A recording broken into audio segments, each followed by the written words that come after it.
Order, and welcome to today's Select Committee, Energy Security and Net Zero Select Committee session on the clean energy workforce. And we'd like to be joined by the Minister for Industry, Sarah Jones MP, and the Deputy Director for Green Growth at DESNAS, Hugo Jones. And you are very, very welcome to our session. And I shall start the questioning, and my colleagues will then take over. So, Minister, can you tell us, does the government intend to publish a national workforce strategy covering both the clean energy sector and the decarbonisation of buildings?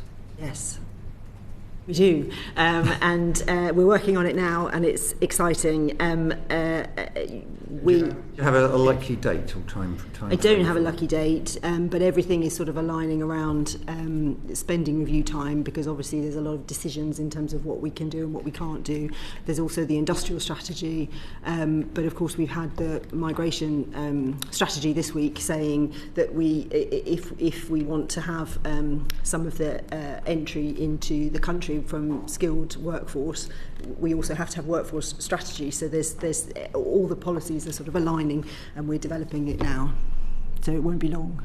Yeah, well, thank you for confirming the plan. And the last few days we've had announcements. We saw the white paper published yesterday, and you've just mentioned it. What impact will that have on the workforce strategy and the ability to deliver the workforce needed for the government's clean power plans and beyond?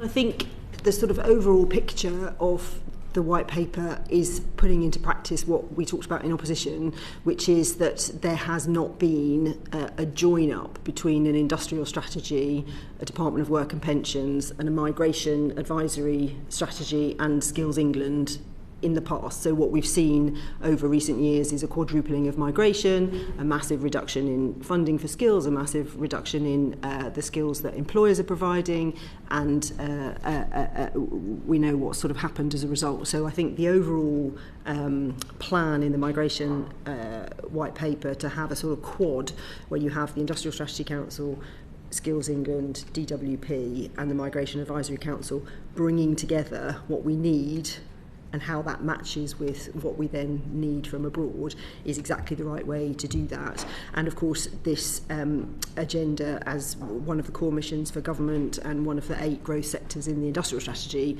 will be really important as part of that. So there are some people that we bring in from other countries that we will need to bring in for shorter, hopefully, periods of time, but we need to put much more focus on training people here in the UK to do those jobs.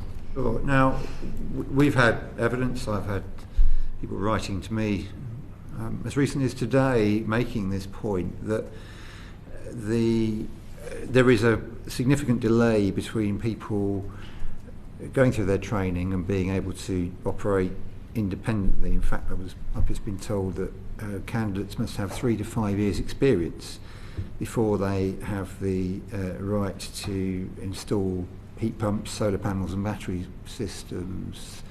That must put a lot of strain on the ability of the government to deliver the agenda as fast as you want to. Have you picked up this concern? What's your response to it?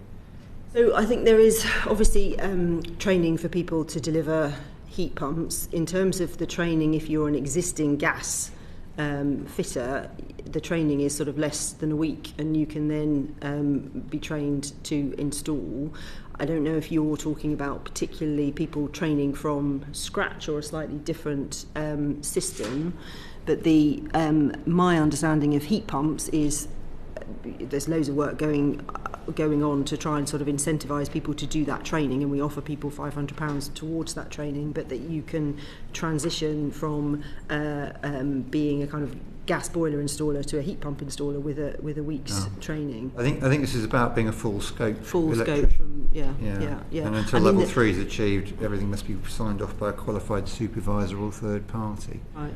I mean, there's lots of complexities in the training system, and part of the reason of having a workforce plan is to identify those and to work out how to fix them. So construction, I know you talked about a lot in previous sessions, but the announcement from government on the construction sector and how we're putting funding in to try and navigate our way through some of the problems that are in the kind of detail of whether that's trying to get teachers, whether that's trying to get facilities in colleges, whatever it might be.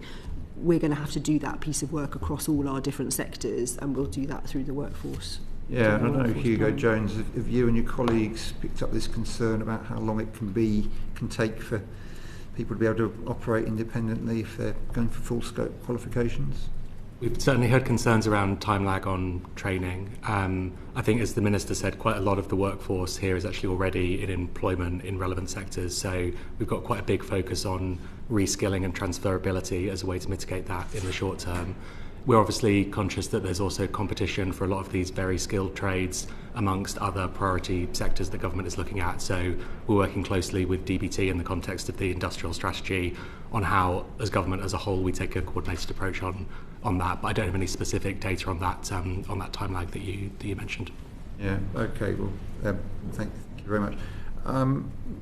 Melanie, I think you've got some questions about the regional and local aspects of the workforce strategy. Absolutely. I mean, so you're going to be publishing a national workforce strategy, but we've had a significant shift in the shape of the country through devolution, with mayors receiving significant powers when it comes to skills and training. And I was wondering,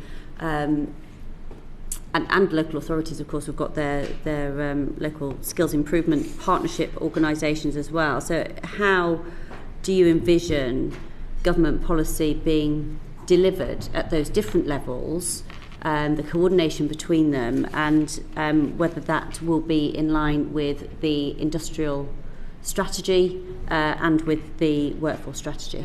Yeah. I mean, I think you've had some really interesting evidence in previous sessions on this, and on the need the need for training to be delivered in the places that we need the training for the employers that are growing or expanding or for whatever schemes it might be. So clearly, training and understanding what is needed is best done at a local level. So I think there are kind of layers, right? There's Skills England and the national bodies in Wales and Scotland and Northern Ireland that look at the sort of big strategic picture, and Skills England is working with the nations a lot, looking at what those kind of big national gaps are in welders or engineers or electricians or whatever it might be. And I think the mayors increasingly, and it obviously depends what the kind of agreement is with the mayor and how long they've been in place and how established they are, but they are increasingly playing a really important role on skills at the regional level. And I know you talked previously about the Liverpool City region, for example, talking to, working with the 6 colleges in the area on clean energy and how that can work. So we're trying to sort of navigate those that landscape, navigate what local authorities are also doing, look at what works, and then add value ourselves. So the Office of Clean Energy Jobs is doing some regional pilots where we're sort of honing in 4 areas and 5, Grangemouth and 4 areas across the country, working with either the devolved government or the local area and the employers to sort of try and identify what some of the gaps are, what some of the courses could be that need to be put those courses on, and kind of learn from that. So I think we're in a kind of learning stage. It was really clear from all the evidence you did that there is an absolute plethora of courses, structures. Of course, we've got... Do you think, Minister, that relies on everybody being an honest actor in all of this? Well, I think there are things you can do to incentivise behaviours in the way that you want to see them. So the funding, for example, that central government is putting in, the 625 million to develop 10 technical excellence colleges on construction around the country. We're putting in the funding, we're working with local organisations, we'll make sure that that's done properly. I think the colleges are, obviously crying out for support in terms of a lot of the skills provision and the cuts that we've seen over many years. I think there's good faith there. I think there's a lot of employers who are wanting to increase the skills provision that they provide, and there are things that we can do to help, like the apprenticeship levy and reforming that, making these things easier. We can learn from the examples of best practice. But I think, as you've heard evidence, there are a huge number of different providers. So part of the job that we need to do is look at that mix and see, as you say, if there are people who aren't acting in good faith. But I think there's a willingness to do this. We just need to get it right, and for government not to try and do everything at the national level, because we need to understand that it's locally that you really know your need. Yeah. I hear what you say, Minister, but I mean, there are mayors now who say they completely oppose the government agenda and will refuse. And say they will reverse policies. How will you operate in those circumstances? Well, I mean, that's a question on every single topic, not just this one, right? How do you work in a devolved system where you have people who have powers and a voice and authority? I mean, I think it's been proven to be a system that has worked. I think increasingly a lot of our mayors are doing very good things, understanding their area better than central government could. And, you know, there will be difference of views, and we have to have those agreements. I mean, through the industrial strategy, I meet with the mayors, the Industrial Strategy Council meets with the mayors. We're trying to make sure we're doing things that are working in, in the collective interest, and we'll continue to do that. Yeah. So, and given that this is such a fundamental part of the government's agenda, you're relaxed about the consequences of people having very different policy objectives. I think people have different views. That's always going to be the case. I mean, our structure of Skills England, for the first time, bringing together what that workforce need is, and then in the green energy space and the clean power space, having for the first time a kind of national idea of what we need and what we don't need, and then working with our mayors and our local authorities to deliver that. I think that has to be the right approach. Okay, Polly Billington. Thank you. I'd just like to follow up on that, because as you'll be aware, a lot of places, particularly on the coast, where we're going to have a lot of this energy infrastructure and energy opportunities for jobs, do not have that combined authority or mayoralty structure on it, and therefore also losing out on things like Youth Guarantee, Trailblazers, a number of other opportunities that there are to be able to develop this. So what is the government's approach to tackling the skills gap in coastal communities in particular, where we're going to really need to skill up our communities? Well, I mean, if you look at where the sort of job adverts for clean jobs are, they're quite good in terms of being spread across the country. There are clusters in Scotland and the south, but the opportunities, I think, as you say, are there. So it's making sure we deliver the skills in the areas that we need them. I mean, some of the evidence that you took was about some of the colleges providing training that actually isn't at all delivering the demand. So we need to sort of work on what those models are, and some of that work for us will come through things like the regional skills pilots that we're looking at. So in some of those we're working with the local authority because there isn't a kind of mayor, and we're looking at different each is looking at different aspects. So Aberdeen is looking at how do we support people who want to transition from oil and gas. In Pembrokeshire we're looking at NEET, the younger people not in education and employment. We're trying to do different things in different areas to see what we can do that works. Now, we're not going to get all of this right immediately. There is a much wider challenge here around skills provision and funding for it, and a lot of that will come out of the spending review, but we want to try and make sure we're pushing things in the right parts. Chair, Minister, Mr. Jones, Miss Jones and Mr. Jones, thank you for coming in. Joneses. Yeah. I guess I want to ask the question a slightly different way. The kind of immigration parameters, the Migration Advisory Committee, the skills gap, who's going to be in charge? And I guess in terms of working with people with diametrically opposite points of view, you work with the SNP government in Scotland, in Grangemouth, and on the skills passport. Can you tell us how that's going, or if it's working at all?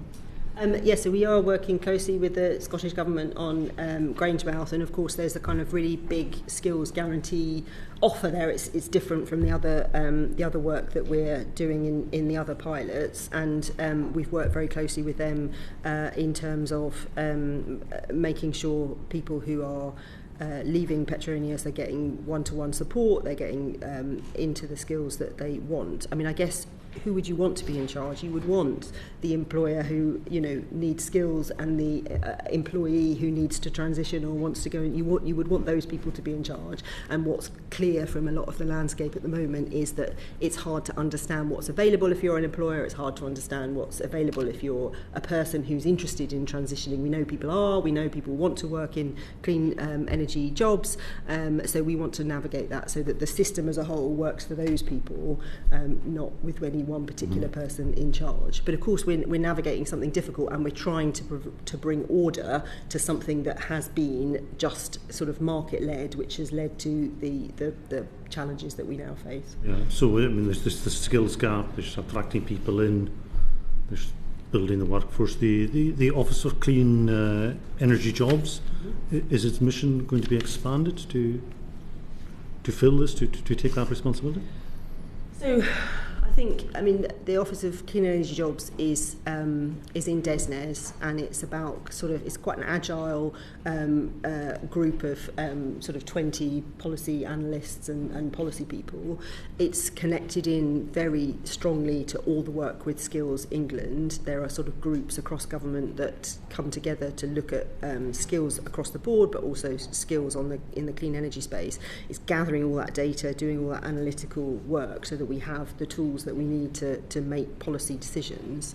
Whether that will ever morph into being something that is a delivery organisation or something wider, I think is not something we're looking at now, because we have other structures across government to do those things.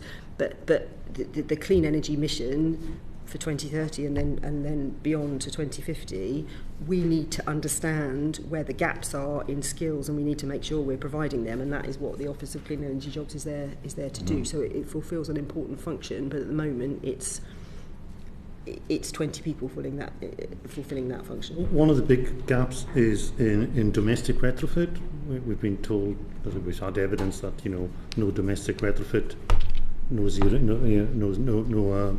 no net zero. Is the government considering expanding the remit of the office to cover that area, retrofitting homes, domestic homes?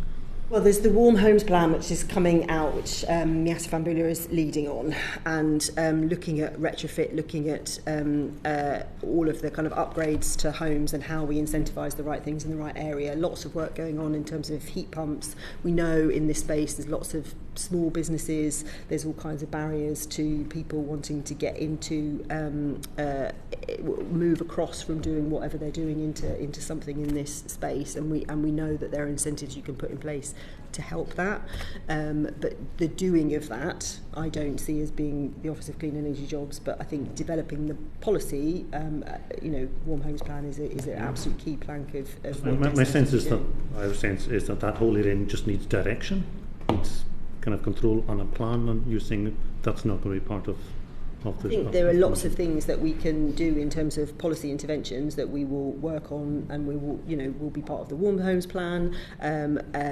What I'm saying is that the Office of Clean Energy Jobs is not a body that has millions of pounds to give out to different bodies to do different things, but in the same way that now you can get £500 if you do the training for heat pumps, or we're encouraging the manufacturers of heat pumps to sort of incentivise people to install them. There are all kinds of different behavioural shifts you can do to get people trained and get people doing what we want to do. But the Warm Homes Plan will come after the spending review, and obviously is dependent on a lot of the spending review. I don't know if you've got anything to add on that. Just on the sort of technical scope of the office and the sectors that it looks at, it does also look at heat and building within the clean energy space.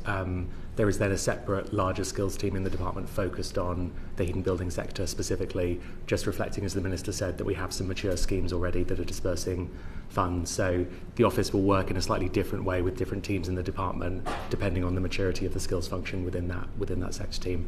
But it is definitely something the office looks at in terms of data and will be considered as both part of the clean energy workforce strategy and then, as the Minister said, the Warm Homes plan after that. Thank you both. How will the Warm Homes plan link into the skills agenda? The Warm Homes plan is, fulfilling the mission that we have to upgrade 5 million homes, and obviously you can't do that without the people to do it. So a lot of the funding mechanisms that either incentivise people to be able to afford to make the choice to do whatever it is we're offering, or whether it's incentivising people to get the training so we have the right skilled roles, that a lot of that funding pot sits within the Warm Homes plan. Daniel. I just wanted to follow up on the OCEJ. Should we be concerned that the Federation of Master Builders do not feel familiar with that group within the department? Yeah, well, I saw that, and having met with him several times, I felt slightly like I've obviously let the side down by not talking to him enough about this.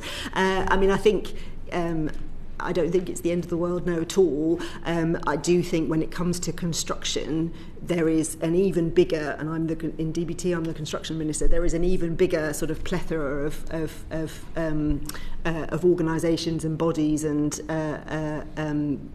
different training providers and different setups that we have to navigate. And I think I will talk to him about what the Office of Clean Energy Jobs does, but it's not there. It won't just be that organisation. I'm thinking, there may well be others that have now latterly heard about it, or it's starting to get out there, and thinking, well, what does it do? Where do I fit into this? Have they got all of the data that perhaps my organisation can provide to aid in some of the analysis work that's been undertaken? Yeah, for sure. And, you don't want to give organisations equally multiple different bits of government that they have to feed into. And they will definitely be feeding into Skills England. They will have provided that information. They'll be working with the Construction Leadership Council. They'll be working with other bodies. So I don't want to tell everybody they all have to come and talk to the Office of Clean Energy Jobs. But we have, on the flip side of that, we have done a lot of outreach, particularly with trade unions, because we're very interested in what kind of good quality jobs are, and we want to.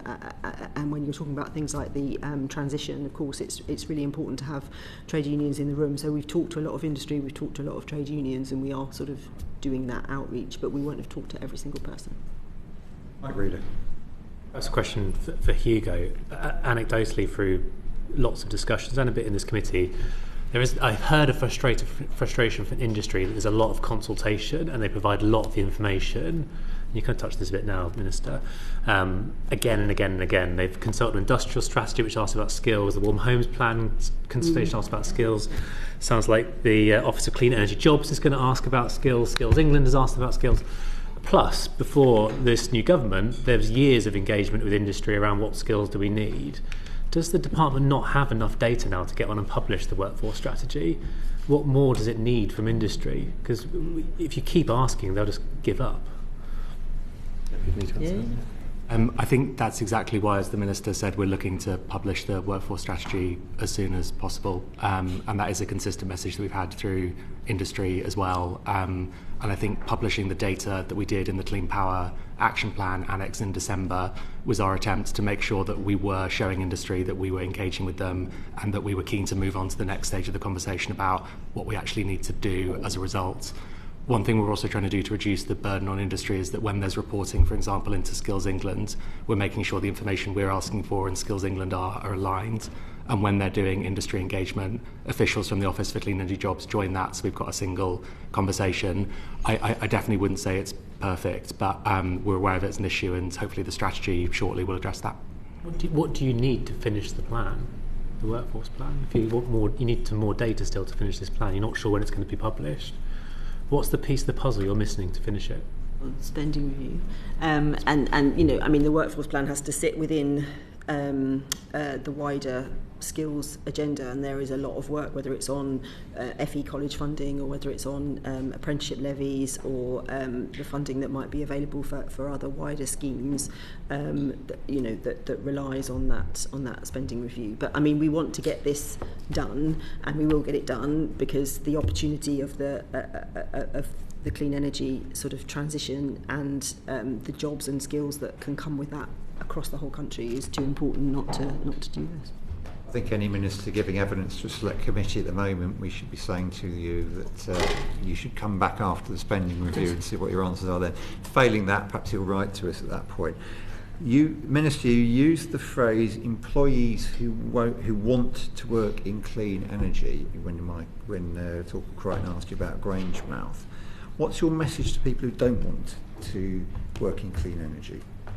They don't have to. I'm not going to force them. I mean, I think you've had some really interesting conversations about the definitions of sort of clean energy and green jobs, and and all of this, which you might want to talk about a bit further down the line. And the trade union view that we need to be providing good jobs. I mean, if you look at the kinds of jobs in clean energy, they tend to be well paid, higher than average. They're growing in number. We know that the number of jobs in clean energy have grown much faster than the wider economy, so there are huge opportunities here. There's a huge diverse range of jobs that you could get involved in, and we know there's some evidence that particularly younger people like the idea of working in a green job, or something that has a kind of mission that they understand what there's a wider goal. So there are lots of advantages of working in this sector, but there are multiple jobs that are very different, from managers and to welders to engineers and everything in between. Yeah, and there are people who want to stay working in oil and gas. What's your message to them? Mm-hmm. Well, we know it's a declining basin in terms of the North Sea, and we've lost 70,000 jobs over recent years. With the best will in the world, even if there was no climate change and we weren't trying to make a transition, that number of jobs would decline over time, just because the oil and gas is declining and the basin is declining. So we know that we need to make that transition. There will be, of course, people who work in oil and gas who are perfectly willing and want to go and work elsewhere in other countries, but we want to keep them here, and we want to try and help them and support them into other roles. And I know there's challenges that come with that, and that's why we've set up the passport scheme, so we can try and make it easier for people to make sure they can understand and navigate and do the minimal amount of retraining that's needed to get them into an offshore wind job, for example, where the skill mix is very, very, very similar in terms of the competencies. It's a very similar roles. Polly Billington. Yeah, I was just going to follow up on that. We've taken evidence from trade unions and others that actually comparable jobs in the offshore wind industry are paid less well than the ones in oil and gas, which is obviously contributing to some of the challenges around the transition. What do you see as the government's role in terms of workforce planning to change that, to create the incentives to shift? Yeah. Well, I mean, that is the reality. You're absolutely right. The 70,000 average for oil and gas, 50,000 average for offshore wind. There's a gap there. Nobody is going to make a decision other than to want the higher salary you would think. So of course we're working with trade unions and others on that. We're working at things like the quality of those jobs. Trade union recognition, the kind of rights. There are particular peculiar issues which I know you touched on about which we're trying to sort, but we'll need legislation on in terms of people's right to minimum wage if you're more than 12 miles offshore, but that's a slightly niche issue. So looking at how do we make those jobs more attractive, more appealing, better quality jobs.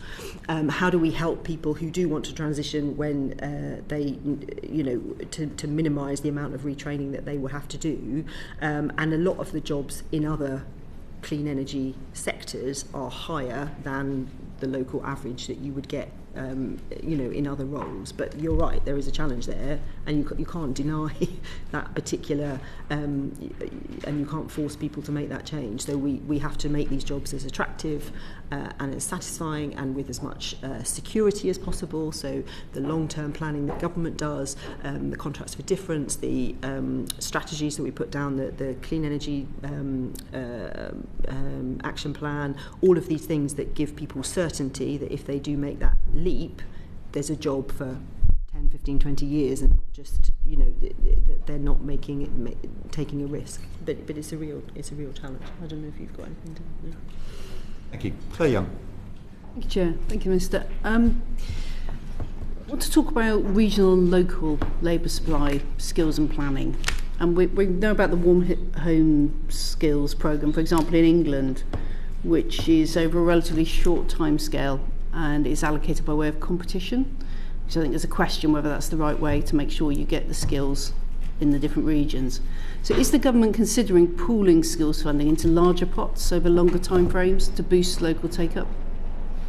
Well, a lot of this will come out in the skills strategy and Skills England and the decisions that are made in other government departments. But there are things you could do. Just as an example, in the 625 million construction fund, there is a pot there for sort of big schemes where we could support a big project if an employer comes along with a big plan, and then there are lots of elements of that will help all parts of the country, or the 10 technical excellence colleges. So you can kind of mix and match in terms of how you provide funding or how you provide support. You consider reviewing how the apprenticeship levy works so that the money stays within an area, unused money, because at the moment that's returned to Treasury, isn't it? Yeah, so the apprenticeship levy sits with DFE, so the decisions will be made there, but we obviously have had lots of conversations. We've already seen it reformed to sort of have shorter programmes, to have different criteria in terms of maths and English, so more people can go into it. What we're interested in, and we're talking to them about in particular, is this transition piece and the fact that most people that we need for 2030 are already in the workforce. How do we get them from one role into another with a little segment of some kind of apprenticeship or training to get them across? So we're talking in particular about that, but the wider decisions about how the apprenticeship levy will be funded will be for DFE. We've heard in the evidence that's been presented to us that some companies would like more modular skills programs that can be more tailored to their needs, whereas obviously from the employee's point of view you still want to ensure you've got national portability. So is the government considering supporting education providers to provide more tailored content to local and regional needs, but without risking that national portability? Yeah, so I mean, again, the kind of modular decisions will be ones that sit more in terms of apprenticeships.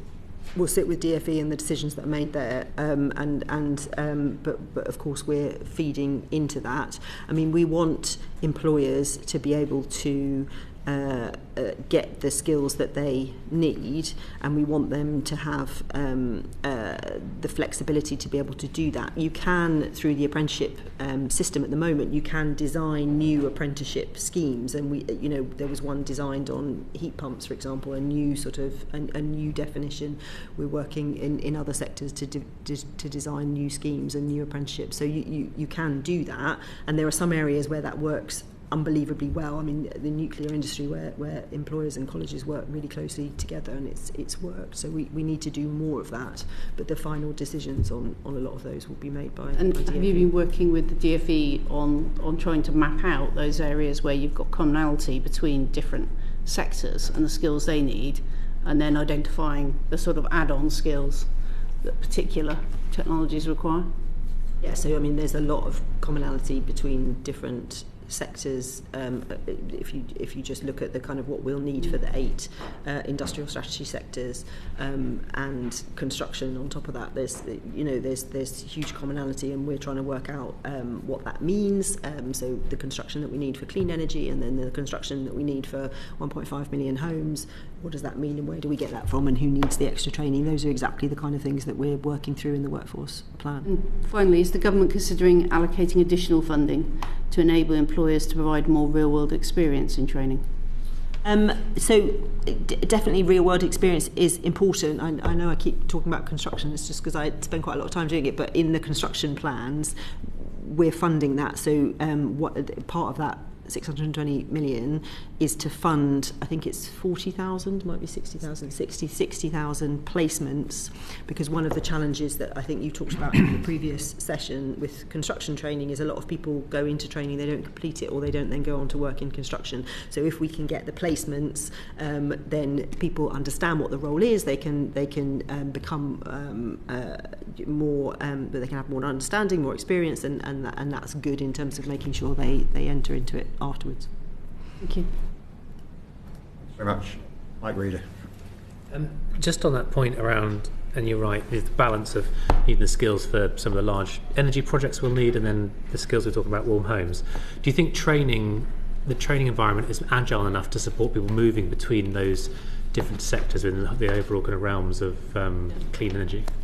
I don't think it is agile enough yet, and I think that's what we need to do, and that's the point of Skills England. It's the point of the workforce plan. I mean, the scale and the pace of the skills demand for clean energy is relatively unprecedented. I know you talked about the kind of gas transition in the 70s in one of your earlier sessions. You could look at some of the kind of digital transition, but I mean, this is quite significant. We know that we need to train a lot of people to do something actually in terms of reaching the 2030 target pretty quickly. So that is why we're stepping up all this work. That's why we're doing the workforce plan. That's why we're working so closely with industry to make this better. I think we've heard, and correct me if I'm wrong, that we do need imported labour to deliver Clean Power 2030. I think that was what you did allude to. What policies, other policy you may not have talked about so far, does the government have in place to ensure we have homegrown talent delivering this in future? Yeah, well, I mean, the migration white paper that has said in terms of skilled jobs, you've basically got to come in at a degree level. If you want to come in at a lower level job, you can if you're in one of the industrial sector groups, but you've got to have a workforce. There has to be a workforce plan. We have to be proving that we're doing all of these things. So all of the roles that we are putting in place to deliver good jobs here in the UK, whether that's actually delivering the jobs themselves, so things like the clean industry bonus to give people an incentive to be able to have their supply chains here in the UK, delivering the actual jobs, or whether it's the training through all of the different schemes that we're looking at, all of the different work that's going on across government. We definitely need to do more of that. We have the reality is that we've had a quadrupling of net migration since 2019, and the number of people in training has gone down, the number of apprenticeships has gone down, the amount of money we're spending on FE has gone down. So we want to reverse that. That's the aim. It'll be a long-term reversal. I think that's understandable. In the short term, Clean Power 2030, deliver a whole grid upgrade. You need earthworks and non-degree labour that I guess will come from a migrant imported labour market. Well, I mean, at the moment you've had people like welders coming in from other countries, engineers coming in from other countries, and we do not have enough training courses and enough training provision for those. So through the process of the spending review, I would hope we get to a point where we are able to be funding more of those here, and also there is a role for communications in this as well, and trying to encourage people to go into these industries, whether that's from school or later on in life. And there's a big job to be done there of like, this is a really exciting exciting transition to get involved in. You can have long-term secure jobs, they're well paid. Come and have a look. Bradley Thomas. Yep, thank you, Chair. Do you believe that on the current time frame to make the power grid 95% carbon neutral by 2030 is encouraging the government to import more tech from countries including China? And do you think a slowing of that pace would be beneficial in the long term for us, not just upskilling our own workforce, but bolstering that domestic industrial capacity? Well, we're already importing a lot from China, and that was the case before we got into government. What we're trying to do is to encourage manufacturing here in the UK, and we've got a number of provisions to try and do that. We've just, for example, announced £300 million that will be spent in the wind sector to encourage supply chains here in the UK. We have announced the Clean Industry Bonus, where if you are setting your supply chains here, then you will benefit. So I don't think the answer is to say, let's not do the thing that we all agree we want to do and can provide loads of jobs and opportunities for people across the country. I think the answer is to go faster at trying to deliver more of it here in the UK. Back to Mike Reid here. Coming to a different approach, what role can technology and modernised delivery methods play in reducing manual labour demands? Well, I mean, you're the expert. I should ask you this question. In terms of modern methods of construction, new technology, AI, all of these things can obviously they change the nature of the jobs that people will be doing in the future, and of course new technology in repairs, in doing all kinds of things, whether it's floating offshore wind, whether it's solar, or every sector, it's going to make a huge difference. But one of the skill mixes that we know we're going to need more of is people who understand digitisation, and so we will be creating jobs in new areas, but of course it's absolutely core part of all of this. And what are DESNAs specifically doing to engage with your supply chain on that and encourage them to adopt modern delivery methods, as you say, off-site construction, manufacturing, which will smooth transition and reduce the need for overseas labour? Well, there are specific sort of examples in terms of some of the procurement requirements around some of the big government contracts, for example, on construction that we've probably talked about before, where if you ask people to reduce their carbon footprint in a big construction project, what will tend to happen is people use more modern methods of construction, they'll use more IT, they'll use more sophisticated means, and it encourages to do that, and we're seeing that a bit in kind of house building as well. In terms of your the Office of Clean Energy Jobs and our kind of work in this space, I don't know if you've got anything to add. Maybe one of the only things I'd highlight is that the Treasury has commissioned a technology adoption review alongside the industrial strategy, which will be looking at exactly that and how we can kind of spread rollout of innovative technologies. We are kind of looking at that across workforce issues as well, including through our industry engagement. So we'll be considering it in the clean energy industry sector plan through the industrial strategy as well. Minister, I think I heard you right. You were talking about the supply chain of materials as well as labour there briefly. Yes. And at the Energy Security Summit at Lancaster House, the Ursula von der Leyen was talking about the European Union's relationship with Africa as an alternative source of materials. Is this something that DESNAs is considering? Well, we've got the Clean Power Alliance that Ed Miliband is setting up with David Lammy, that is looking at all of these issues across different countries, and I think it was somewhere between 15 and 20 countries, I think, that have said they want to be involved in this alliance, and it's looking at supply chains, and so both how do we increase supply chains in our own country, and also how do we make sure we're getting we're supporting countries getting the supply chains that we need from countries that are our allies going forward.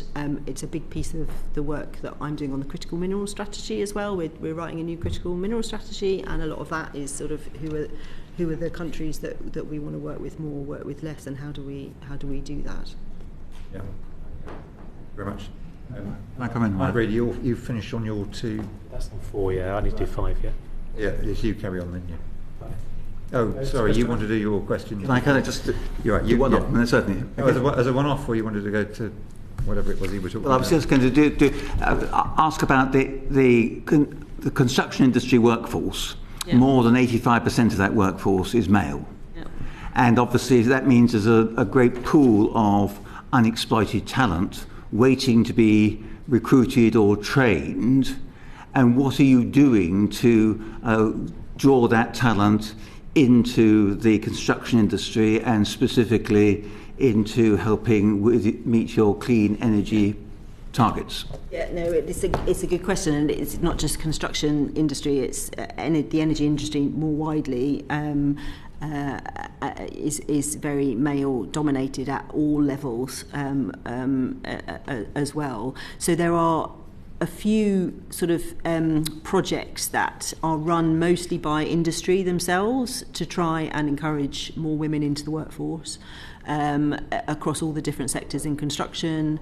Construction Leadership Council's looked at this. In energy, you've got the Powerful Women Network that sort of try and push this, and we brought a lot of those organisations together recently to look at what more government could do. I think government could do more in this space. I do think there's more work to be done. There's definitely a sort of convening role to bring all these organisations together to try and encourage, and I think there is genuinely something about getting people out into placements, because if you're going into modern methods of construction, it is not, on a building, it's not the same kind of thing that people might perceive it to be when you're on a kind of building site and people are whistling and all of that. The kind of world has moved on, and there's a lot of construction that is around the digital stuff that we were just talking about, or in factories where they're making the parts of a house. It's different. It's more about IT. It's more about different skills, and would be attractive to women. So I think we need to show people what these new jobs are, because they're not. Is this going to feature in the government's workforce plan? Because in your answer, you've said, well, the private sector is doing this, but if the government is wanting to interfere in this market, which it seems to want to do, is it going to interfere in the market by positively promoting the attraction to women of these occupations? I think we will definitely be doing work to positively promote to all kinds of different sectors as well. Women, people from ethnic minorities are also very low down in the numbers, and I've talked to quite a lot of construction leaders about sort of how they are looking to do this. I don't think there'll be a big sort of, here's £10 million we're going to use to try and encourage women into construction. I don't think it will be like that, but I think it will be, there is a challenge here, and here are some levers that we can pull to try and fix it. Because there's this, we need more people in construction. Hardly any women work in construction. We should be doing something to use that talent pool, right? Will you be recruiting from people who are not currently working? Because a lot of the emphasis so far seems to be on coping with people switching from one sector to another. Yeah. But there are a large number of people who are not working at all. Yes. The government is saying it wants to attract those people into becoming carers in the care sector. What priority does it give to attracting those people into the construction industry compared with attracting them into the care sector? Yeah, no, it's a very good question. So we're working with DWP on what more we can do. So the flip in terms of how local job centres are working is to try and get people into a career rather than any job. So the sort of switch of trying to actually focus on getting people into a job that they'll keep, that will be a career, that will be good for them. So we're working with them on clean energy across the board. So that would include construction, on what more we can do to get employers into work with job centres, to maybe even sort of have a target, say, if the DWP could say, we think we want to try and get X number of people into these industries. So we're working on that through the DWP. Yeah. Thanks very much. And I don't know whether you've managed to convert Sir Christopher into an advocate for industrial strategy and partnership and intervention from government there or not. Time will tell. I'll go back to Mike Reader. Minister, I'll give you a bit of a break, Hugo. I've got a couple of questions to you, if that's okay. How do you see the responsibilities of the Office of Clean Energy Jobs and Skills England kind of interacting to deal with attraction of people into the sector, setting careers pathways, and making sure training is adequate for not just now, what we need in the future? So Skills England obviously is looking at a kind of whole economy level, and I think that's actually massively valuable for us, because a worst case through the Office of Clean Energy Jobs would be that we do a lot of work on occupations, e.g. electricians, and then find out that across government we're effectively competing for the same roles without that kind of cross-cutting perspective. So Skills England is there to kind of provide that overarching framework, and then increasingly to take on a role doing some of the standard setting work, e.g. on apprenticeships that IFATE used to do. Within that system, I think we see the Office of Clean Energy Jobs as a kind of strategic convener and coordinator. So we should be a place where industry knows that they can come and engage with DESNES as a department on how skills is being considered in all of our different sector programmes. We're then a kind of conduit and an advocate in that wider Skills England process for how we should be considering clean energy jobs. And as the Minister said, on specific issues, for example, diversity in the workforce or unblocking issues with specific elements of the workforce, then DESNES can lean in more via the Office for Clean Energy Jobs. So it's very much a kind of whole of government effort. Skills England as a coordinator for the system as a whole, the Office for Clean Energy Jobs for the clean energy elements within that. And then what about retention? So we talked a lot about bringing people in, but if we do get these people to transition or we get new people in, what work are you doing to make sure we keep those people in the clean energy sector long term? Again, I think it comes back to what the Minister was saying about the quality of work agenda through the clean energy workforce strategy. So not just thinking about the creation and sustaining of jobs, but of good jobs that are actually attractive for people to do. And clearly within the energy sector, we do have a lot of very long-term contracts given the nature of the work. So there should be a way for us to find a way to have kind of long-term, good, sustainable jobs in that as a sector. And it's definitely something that in the workforce strategy we'll be looking to address. How do you ensure that young people are trained not just in the current roles and tasks we have now, but the digital and technical competencies we'll need in the future? So as you'll know, the government's undertaking a curriculum and assessment review at the moment, led under DfE, which is looking at exactly that as a question among others. And in the initial report that came out earlier this year, one of the 4 strategic themes was adapting to the future, which included both digital tech and climate change. I think that the full review will be coming out later this year. I'm afraid I'm not exactly sure on timings, but we're working closely both with the review team and then DfE officials on the overlaps with the clean energy sector.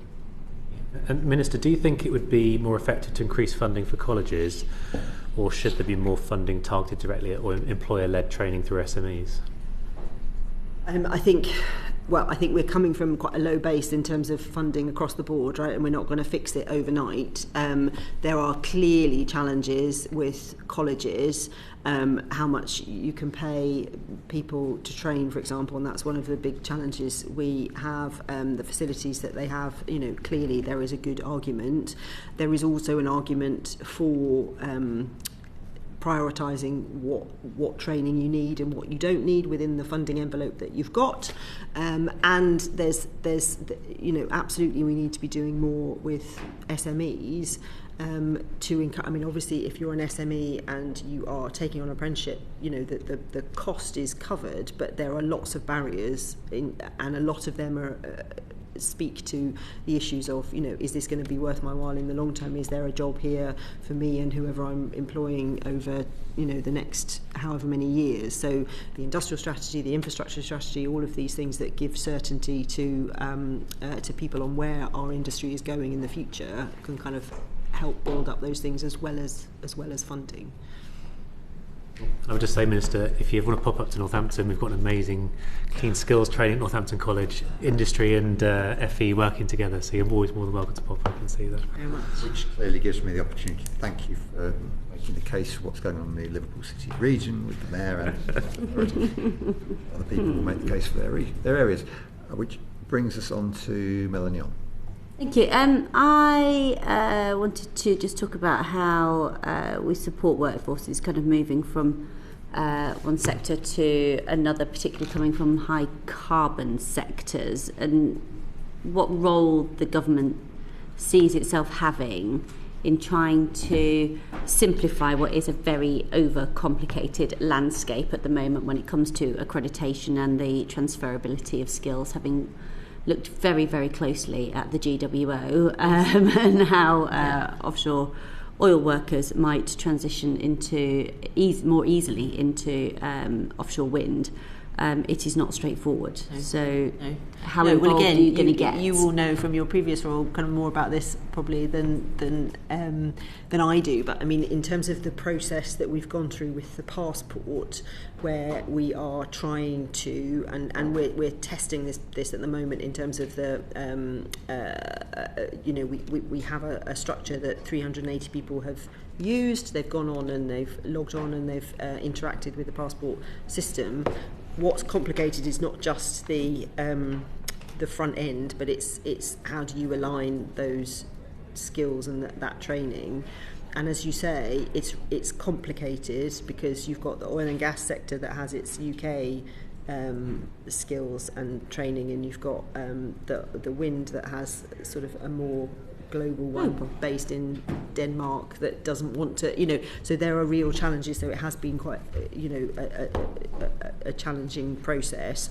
I think government getting involved has helped. I think we will need to keep being involved in terms of the next iteration of this, because the principle behind it, where up to 90% of your skills are transferable, but it's way harder than it should be, is the right one, and government should be in that space, and we need to be in that space, and we will carry on being in that space.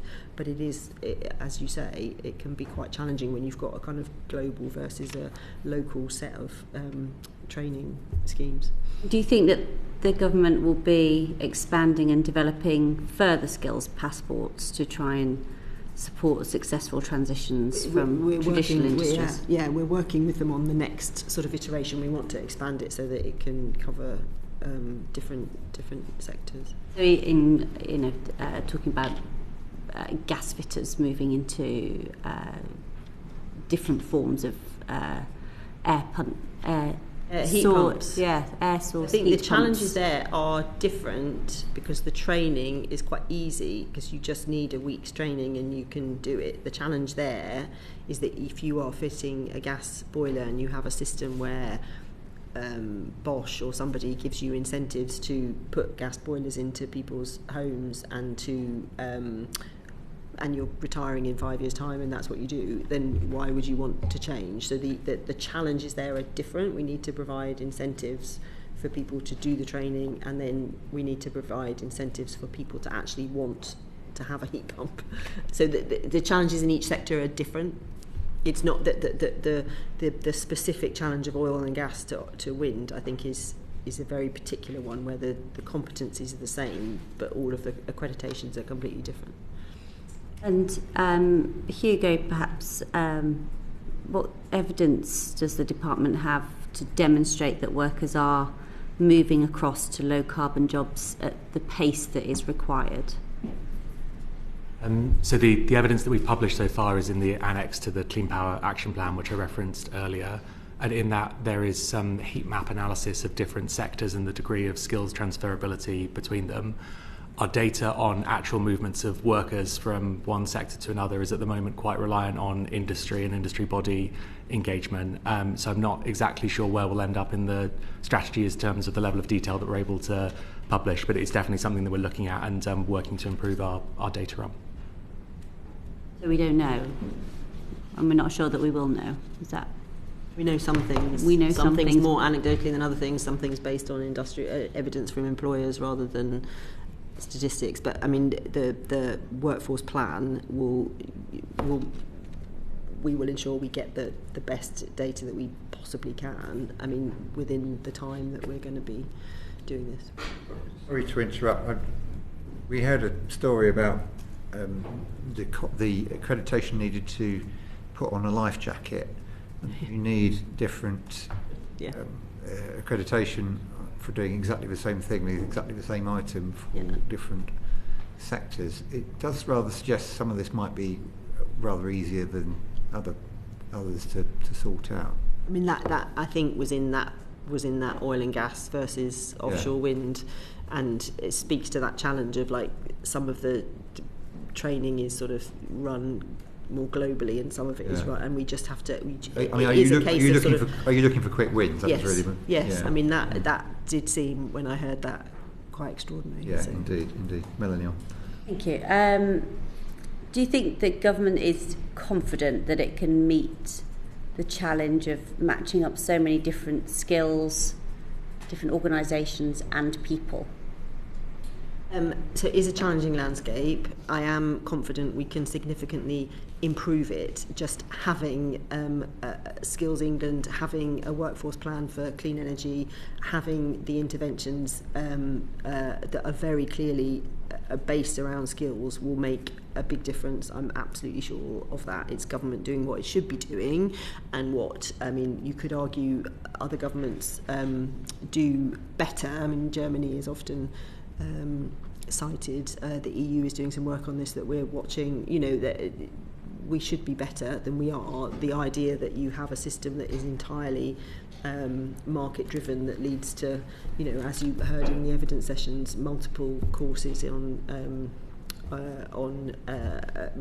things that we don't actually need jobs for in the future is crazy. And an employer, of course, will focus on what they need right now. They won't focus on what we're going to need in 10 years' time, and that's where government can also make a difference.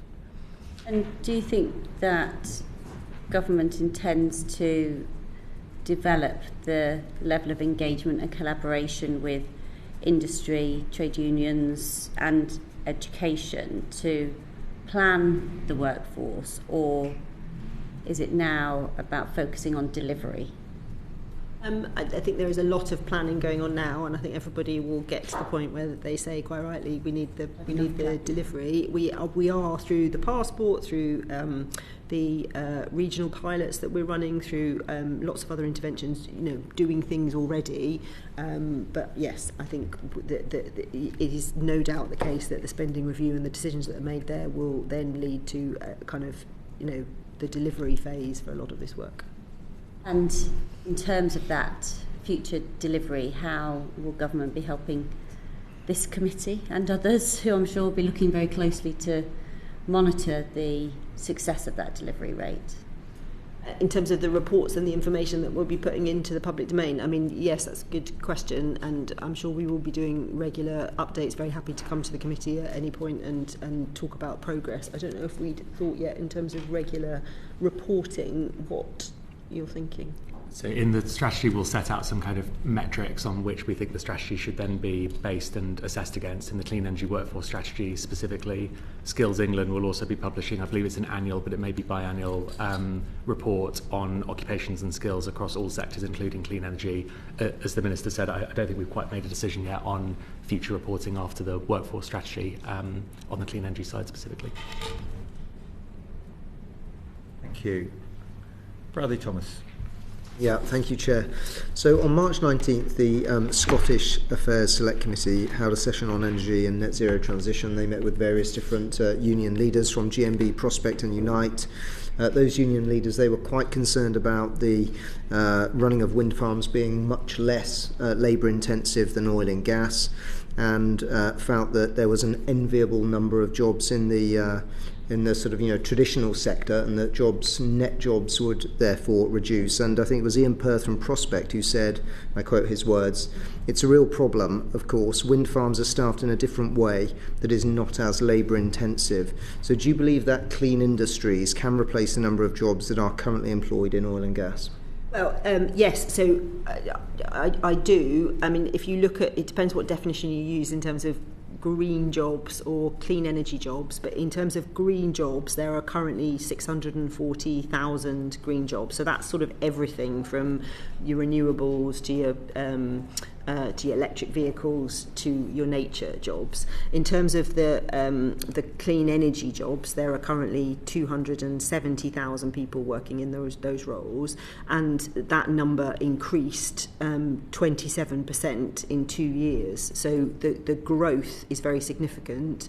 There's about 121,000 people who work in oil and gas. A much smaller number is direct, and the others are indirect. It's about 36,000, I think, direct. And that number is going down. So I don't think it's an equivalent. There are lots of new technologies, lots of new jobs where we need fewer people to do the kind of manufacturing element of it. If you look at automotive industry, for example, if you look in steel, the sort of numbers of people that you need, has reduced massively over the years, and that comes with new technology. But the quantity of jobs in whether you look at green jobs or clean energy jobs, whichever definition you look at, the quantity of jobs is increasing, and the proportion is increasing faster than the rest of the economy. So there's huge potential but we need to get the transition right. And you know, our trade, we work really closely with Prospect, with Unite, with GMB on all of these things, and they will push us as hard as they should, quite rightly, to make sure we get that transition right, because it's not easy. So in terms of somewhere like, I don't know, Aberdeen, where there's currently a large cluster of energy-based jobs, are you confident that in terms of numbers, on a like-for-like basis, that Aberdeen will, as an example, would be able to retain a similar number of clean energy related jobs as it does today to support fossil fuels? Well, I couldn't give you that exact number. I mean, I do know we are interested and investing in Aberdeen. Great British Energy is going to be based there, and the jobs that will come from that. And in terms of Scotland more widely, there is a huge interest, quite understandably, whether it's Grangemouth and the challenges that we have there, or whether it's the transition from oil and gas, to make sure we are ensuring that people can be in good, decent jobs. So there's a huge growth from clean energy. There will be other things as well that we will want to be supporting. How many people are going to be working for GB Energy in Aberdeen? I couldn't tell you. I could probably write. I mean, I think it's a few hundred. Obviously, the work that GB Energy does is much more significant in terms of the number of jobs that it creates, because it invests in doing things that then... Would you expect those to be based in Aberdeen? So the GB Energy headquarters is in Aberdeen, but that is a few hundred. I can write and tell you what the number is. So I can't tell you exactly how many jobs is going to be, you know, I suppose in Aberdeen the wider over point a certain is, period of time. But I get the point that you make. The wider point is there are so many thousand jobs in and around Aberdeen now. What's the equivalent going to be? Yeah. And I can't give you that answer. I mean, Michael Shanks was in Scotland yesterday, wasn't he, announcing 1,000 jobs on floating offshore wind, so that the overall the number of jobs is increasing significantly. Where they are all going to end up is we will see. We are, through things like the Clean Industry Bonus, trying to make sure as many jobs as possible are here in the UK. Yeah, a number on the west coast of home. Would you like to come in and ask a question, Mr. Crichton? And we'll stay with Bradley Thomas. I'm done, that's it. Thank you, Chair. Okay, no, that's great. Thank you very much. Did you want to come in? No, I'm fine, thanks. There you Thank you. So, does the government intend to expand conditionality, such as in large projects or the Clean Industry Bonus, to drive demand for skills and well-paid jobs? Look at the public procurement aspect here. So yeah, procurement, has an important role to play here. I mean, the procurement rules already say that you can use skills as a requirement. There's a new in the sort of new procurement rules that we've brought in since we got into government. You can also sort of look at the quality of jobs as well as skills. So that's good. The Clean Industry Bonus, which is for this year for offshore wind and floating offshore wind, will expand next year to wind. Is basically encouraging people to put their supply chains where we think by and large will be in the UK. So they will be creating jobs in the UK. There isn't a kind of skills element to that. It's about creating the jobs themselves. But through procurement, through other methods, we do have some of those levers. Given the small size of most enterprises in construction and the focus of many of them on the owner-occupied sector, is the government confident that public procurement can drive demand for skills? I think it's got a role to play. I should say on the Clean Industry Bonus, I didn't say that we are looking at later iterations of it, whether we can put skills as part of that as part of the criteria. So the Office of Clean Energy Jobs are working on that with the team that are doing the Clean Industry Bonus. On the Procurement Act, you can put criteria in about fair work and about skills. I think this government is a lot more focused on procurement and what we can do with that. I was giving evidence last week to another committee on modern slavery, and you can use the procurement regime now to sort of debar companies that are, there's evidence they're involved in modern slavery, for example. We need to use our procurement provisions to make sure we're building more within the law in the UK. People are very interested in things like steel. How do we make sure we use procurement to make sure we're using British steel? So the procurement can do some work for you in this space. And should the government give local authorities more of a role and support in driving demand for skills by leading on retrofit programmes? So obviously we've got the LSIP models in terms of the skills provision. In terms of the retrofit and the powers that they have, I don't know whether you've got anything. No, I'm afraid not. In terms of, we are looking at models to, if you mean the kind of wider devolution of retrofit settlements to MSAs, I know the department is considering that, but I don't have detail on it, I'm afraid. It would be part of the Warm Homes plan that Miata's bringing in just after the spending review. Thank you. Thanks very much. Some of the evidence we heard, in fact, the evidence from Your Energy Your Way, was that the emphasis on skills funding is always about college courses or sitting in a classroom rather than for supporting training people on the job. Yeah. Is that something you're going to change? Yeah, I mean, that's one of the elements in the construction piece of work that we've done, is funding the 60,000 placements, because I think that is really important, both in terms of making sure people are trained properly, but also making sure they understand what the job is. They're more likely to then want to go and do it in the future. So, I mean, there are a lot of different schemes that enable and support placements that we should be encouraging. I mean, there's obviously existing provision, so T-levels and apprenticeships, and where there is placements and training, but yes, I think it's. Have you come across good practice that you think should be shared?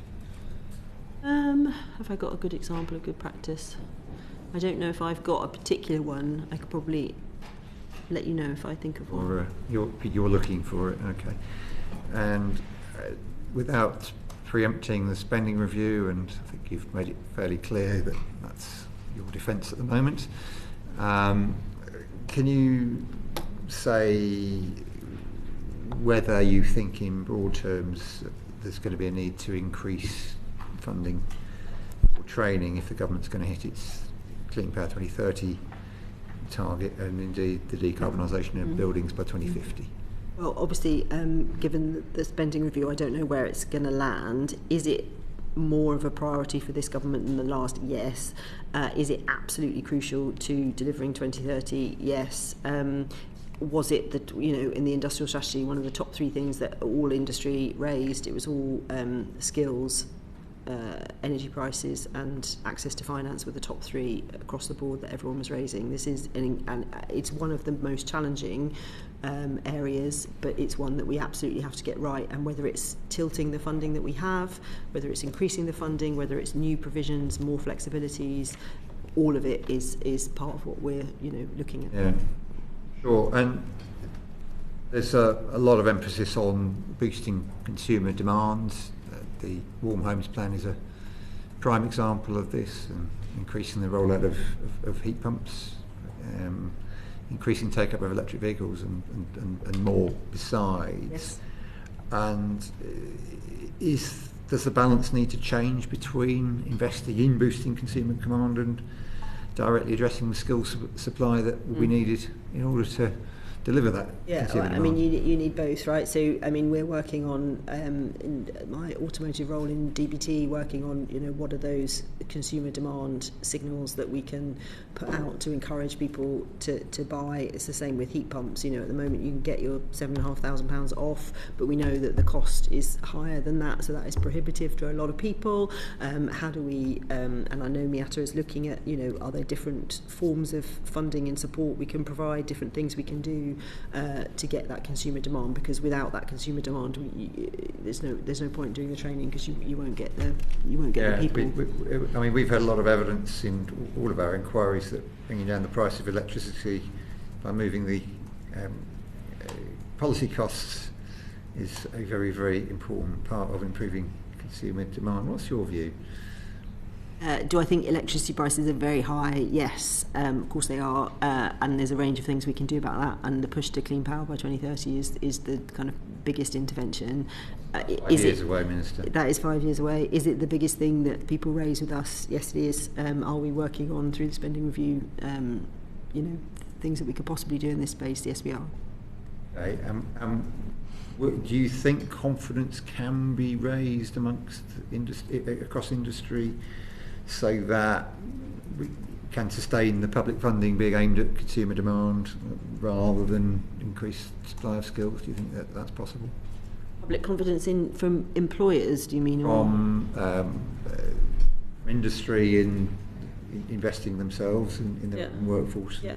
Well, I mean, look, £43 billion has been promised in investment in clean energy since last July. So this is a kind of confident, growing sector that is doing good things. There are some examples of great practice in terms of skills, but across all sectors, we know that the level of funding that employers put into skills is lower than it needs to be, and we need to raise that, but we need to make sure people have got the incentives to do that.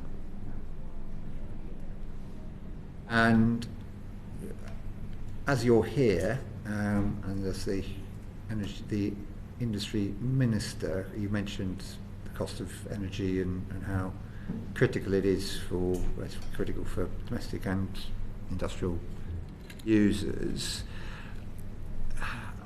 There is some support for energy-intensive industry from government. A concern raised with me is that doesn't apply to all of industry. It doesn't apply so much for gas users. Doesn't apply in the ceramics industry in particular. Is this something you're looking at? Yes, I mean, it's not uncommon to be talking about ceramics in quite a lot of the meetings that I'm in, so I'm glad we've talked about it here as well. We have some very good campaigners on this front as well, in terms of the MPs in particular. But yes, this is a particular challenge where because they're gas intensive, they don't get the support that others get, and it's quite a difficult challenge, but we are working with them, meeting with the industry regularly to see what we can do. And what can you do? Well, again, all of these things are subject to decisions, I'm so sorry, in the spending review in terms of what can be done. Ceramics UK have a long list of things they would like to be done. We are working through all of them and seeing what we can do with the art of the possible. Okay, but part of the industrial strategy, you see the importance of the ceramics industry, I want to say the ceramics industry in the UK, along with other core industries, foundation industries. Yes. I mean, the 8 growth driving sectors can't function without the foundational industries, and the world is changing. We need to be more secure. We need to make sure we're providing as much as we can in the UK. We want to reverse the decline of manufacturing. All of these things are true. So yes, foundational industry is very important. Energy prices are at the heart of that. Yes. Right. Well, thank you very much indeed, Minister. Thank you, Hugo Jones. Thank you very much. Look forward to reading evidence the today, report. and that finishes our session.